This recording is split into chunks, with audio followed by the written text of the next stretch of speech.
In the NBA today, in order to be legit contenders and consistently compete for championships, you need at least one superstar, and that's a fact. What would be even better, however, is a dynamic duo that know how to play off each other. You have duos like LeBron and AD, Kawhi and PG, Brown and Tatum, Jokic and Murray, that are in title contention year in and year out.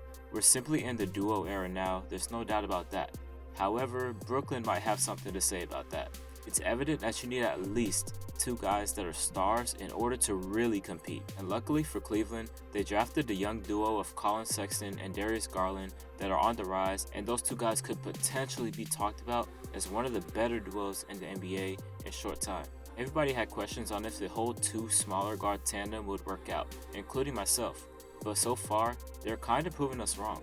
It's very early in these guys' careers, but they have the potential to be one of the better duos in the league one day and maybe carry the Cavs back to the glory days. In order for this to happen, however, a couple things have to happen. One, these guys must keep on developing on both sides of the court. Two, the Cavs organization have to make sure that they have the right guys head coach and they allow these guys to flourish. Three, for Cleveland to have any shot to finally be good without LeBron, they must surround these two with adequate role players. In a way, they are the next Dame and CJ, but they do not want to be in the position that Dame and CJ are in right now.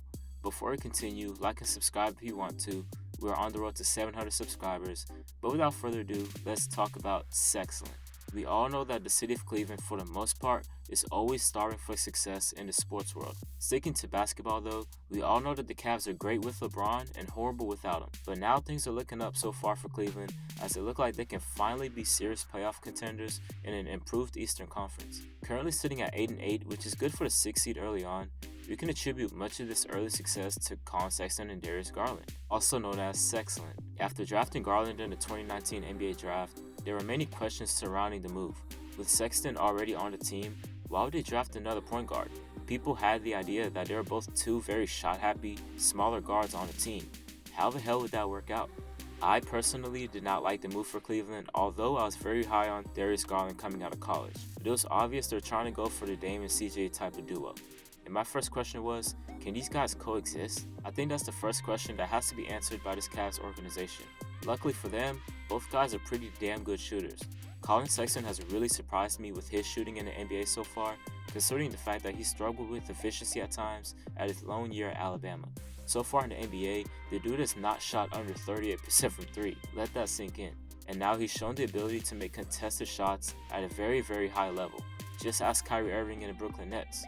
He can score at all three levels, and he actually gets a good amount of his buckets in the mid-range, as he's deadly in the pick and roll. Not only can he pull it from 3 or mid-range, but he can also use his nice floater game from about 10 feet or so, or even blow past defenders and get to the rim with explosiveness. He's one of the more athletic point guards in the NBA already, and that athleticism coupled with the very good and consistent shooting can make this guy damn near unstoppable in due time. Darius Garland, on the other hand, is a tad bit different.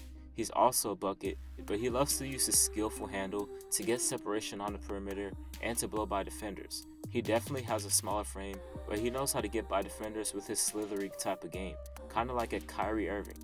There's no doubt that this duo can score the ball very well, and that's not the problem.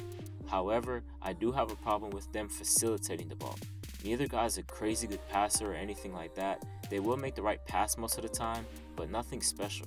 I will give them credit for being better this season passing the ball, as last season the duo only combined for a mere 6.9 assists per game. This season they combined for 9.7 assists per game. Not a huge improvement, but an improvement nonetheless. I understand that they'll get better at playmaking once the Cavs get better players to surround those guys, but as for now, it's not looking too great. Defense is another problem I have with this duo thus far. Collin Sexton is no doubt capable of being a very good defender, but we do not see that intensity that he brings on a consistent basis, and oftentimes he actually tries too hard defensively, which allows him to get beat by defenders due to him overplaying. However, Sexton is no doubt fast enough to stay in front of most guys and be hella disruptive. Garland, on the other hand, is definitely not a good defender. With all that being said, the Cavs are 6th in the NBA in defensive rating so far this season. That's very impressive. For the Cavs to accomplish anything more than a playoff appearance in the future, the defense around these two must be damn near impeccable, and the duo must buy into the system. That leads me to my second question. How will the Cavs go about the development of these two guys to make them even better moving forward? Right now, JB Bickerstaff is the current head coach of the Cavs, but let's be honest, he's not the long-term answer unless he magically turns his team into a perennial playoff threat. If he's not the answer, I don't know who the coach would be exactly, but the coach better be able to do these two things. 1. Develop a diverse offense that is not just entirely about Sexton and Garland. Both of these guys are very good offensively, which we've highlighted earlier, but it cannot get to the point where it's too damn predictable. Get these guys moving off the ball more. Get some handoff plays thrown in there. Get these guys to start cutting off the ball. All these things will take their offense to the next level. It just can't be the Sexton show all the time, unless they become just absolutely unstoppable. The second thing the head coach must be able to do is get these guys to buy in defensively. These guys must learn the habits of being accountable not only offensively, but defensively.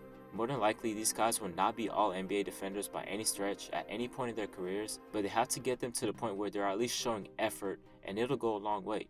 Look at Dame and CJ, for example. Are they good defenders? No. Do they show effort though? Yes. And that's part of the reason why they make the playoffs every single year. They don't get absolutely killed. Also, building that defensive IQ will go a long way. Now, my third and final question regarding this duo is how will the organization surround these guys with the best possible players that fit into the system? Well, the fact that the Cavs drafted Isaac Okoro is a huge step in the right direction. He was highly regarded as the best defender in the 2020 draft and can develop into a great 3-and-D guy. He hasn't shown the ability to shoot a 3-ball particularly well just yet, but hopefully that comes with time. A reason why the Cavs defense has been so good, despite Sexton and Garland, is the fact that they have so many taller guys that can move their feet good enough. They do a good job of making up for the backcourt's mistakes defensively. However, there is a glaring problem. Remember how I said the Cavs were the 6th best defensive team? Well, on the flip side of that, they have the 2nd worst offensive rating in the league. A huge reason for that is the lack of shooting. They're in the bottom 10 in 3-point shooting, even with their very good efficiency from Sexton and Garland. Acquiring more shooting and 3-and-D guys seem like the move. They cannot afford to pick up one-trick ponies like the Blazers have done with Dame and CJ. That's the reason why they are stagnant every year. They had Aminu and Harkless who are good defensively but couldn't hit shots on a consistent basis.